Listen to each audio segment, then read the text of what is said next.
Intraday பண்றதுல ஒரு 5 golden rules follow பண்ணுங்க. ஃபாலோ பண்ணீங்கன்னா பட் என்னோட 35 வருஷம் எக்ஸ்பீரியன்ஸ்ல நான் கத்துக்கிட்ட பாடத்துல இந்த ரூல் நான் ஃபாலோ பண்றேன்.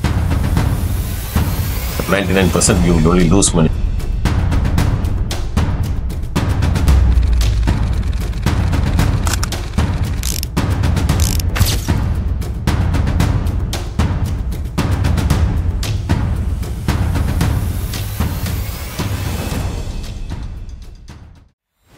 சார் நான் ஏற்கனவே ஒரு ஷார்ட்ஸ்ல வந்து இன்ட்ராடே பண்றதுல ஒரு 5 கோல்டன் ரூல்ஸ் ஃபாலோ பண்ணுங்க.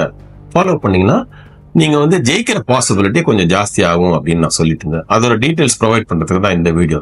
அந்த கோல்டன் ரூல்ஸ் என்னன்னா, எனக்கு அஃப்கோர்ஸ் இன்ட்ராடே பத்தி பெருசா ஒன்றும் நல்ல அபிப்பிராயம் கிடையாது. ஏன்னா அதுல 99% you will only lose money because it's very difficult for you to judge the trend on a short period. But இல்ல நாங்க இன்ட்ராடேல தான் நிறைய பணம் பண்றோம்னு சொல்றோம், நிறைய பேர் இருக்கிறாங்க, பெர்ஃபெக்ட்லி ஃபைன். பட் என்னோட 35 வருஷம் எக்ஸ்பீரியன்ஸ்ல நான் கத்துக்கிட்ட பாடத்துல இந்த ரூல் நான் ஃபாலோ பண்றேன். எப்போ நான் இன்ட்ராடே அதிகமா பண்றது கிடையாது, பண்ணினால் ஓகேங்களா. இந்த ரூல் ஃபாலோ பண்ணுங்க. அதுல நம்பர் 1 நீங்க எப்பவுமே இன்ட்ராடே வரும்போது ஆர் ட்ரேட் பண்ண வரும்போது ஒரு டார்கெட் வச்சிருப்பீங்க. இன்ட்ராடேல எனக்கு 5000 பண்ணணும், இல்ல 2000 பண்ணணும், இல்ல 10,000 what ever be the amount, அது பண்ணணும். அந்த டார்கெட் கொண்டு தான் வருவீங்க இல்லையா. வந்து அந்த டார்கெட் அச்சீவ் பண்ணிட்டு அது 2000 வச்சுக்கோ. ஃபார் எக்ஸாம்பிள் 2000 பணம் வந்துருச்சா, ரைட், அன்னைக்கு கடையை சாத்திடுங்க. அதுக்கப்புறம் ட்ரேடே பண்ணாதீங்க. ஏன்னா 99.9% அந்த 2000 இல்ல 5000 நீங்க பண்ணது அன்னைக்கு திருப்பி ட்ரேட் பண்ணீங்கன்னா இட் வில் வைப் அவுட். ஏன்னா சைக்கலாஜிக்கல், 5000 பணம் வந்துருச்சு, 5000 வரைக்கும் நம்ம ரிஸ்க் எடுக்கலாம் அப்படின்னு நினைச்சு தைரியமா எடுப்பீங்களா. அப்புறம் அப்படியே கொஞ்சம் கொஞ்சமா லாஸ் ஆகும். லாஸ் ஆகணும்னு அந்த லாஸை ரெக்கவர் பண்றதுக்கு டென்ஷன்ல இன்னொரு பொசிஷன் இருப்போம், அதுவும் லாஸ் ஆகும். அப்படியே பார்த்துட்டு காத்தால 5000 பிளஸ் இருந்து பார்த்தா ஈவினிங் பார்த்தோன்னா 7000 8000 நெகட்டிவ்ல போயிட்டு. அதனால if you have achieved your target do not trade again. 1. Number 2, ஒரு கவுண்டர்ல ட்ரேட் பண்றீங்களா, அதுல ஷார்ட்டோ long whatever it is பணம் பண்ணிட்டீங்களா, திருப்பி அதே கவுண்டர்ல போவாது, திருப்பி அதே கவுண்டர்ல ட்ரேட் பண்ணாதீங்க. காரணம் அந்த கவுண்டரோட டைரக்ஷன் மாறி இருக்கும், நம்ம மனசுக்கு அது தெரியவே தெரியாது. நம்ம ஃபர்ஸ்ட் லாங் போயிருக்கோம், நம்ம அப்புறம் திருப்பி கீழே வந்த உடனே திருப்பி லாங் போவோம். ஆனா ஆக்சுவலா டைரக்ஷன் மாறி கீழே வந்துட்டு இருக்கோம், நம்ம வந்து லாங் போன மாடி.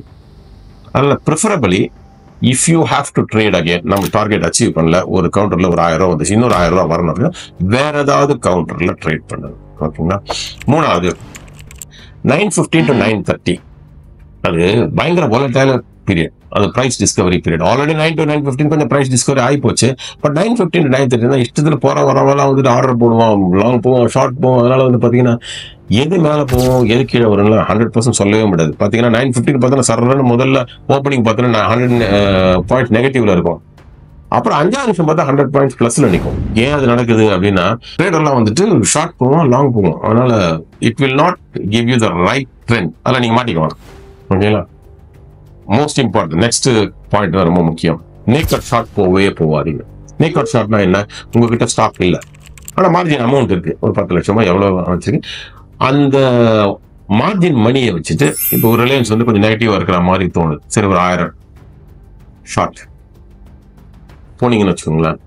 நேக்கட் ஷார்ட் போனா டேஞ்சரா, you will be under tremendous pressure. ஏன்னா அன்னைக்கு ஈவினிங் உள்ள அந்த பொசிஷனை கவர் பண்ண உங்ககிட்ட ஸ்டாக் இல்லை. சப்போஸ் நீங்க நினைச்சது இல்லாம அப்படியே ரெக்கவர் ஆகி மேல போச்சுன்னா மாட்டிப்பீங்க. நீங்க உங்ககிட்ட ஸ்டாக் இருந்துன்னு வச்சுங்க, ரொம்ப சேஃப். என்னன்னா சப்போஸ் நீங்க ஷார்ட் போனீங்க, இறங்கறதுக்கு பதிலாக மேல போச்சுன்னா மார்ஜினை டெலிவரியா கன்வெர்ட் பண்ணிட்டு அதை நீங்க டெலிவரி கொடுத்துடலாம். Absolutely no problem. நாளைக்கு திருப்பி கீழே வரும், அப்போ வாங்கிக்கலாம், ஒன்றும் பெரிய விஷயமே கிடையாது. ஏன்னா சேஃப் இது. அதாவது இன்ட்ராடே ரிஸ்க், அந்த ரிஸ்க்ல இன்னொரு பெரிய ரிஸ்க் எடுக்கணுமா அப்படிங்கறதா என்னோட அபிப்பிராயம்.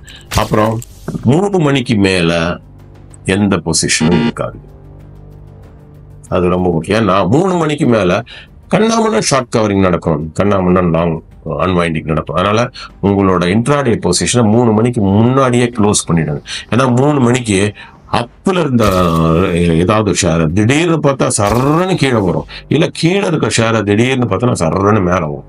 It will take its own direction. நீங்க நினைச்ச மாதிரி எதுவுமே நடக்காது.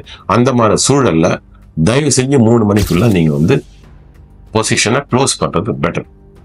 இந்த ரூலை நீங்க வந்துட்டு கன்சிஸ்டன்டா நீங்க ஃபாலோ பண்ணினீங்கன்னா யூ வில் வின் இன்ட்ராடே. ஓகேங்களா? ரைட். Thank you very much. பாய்.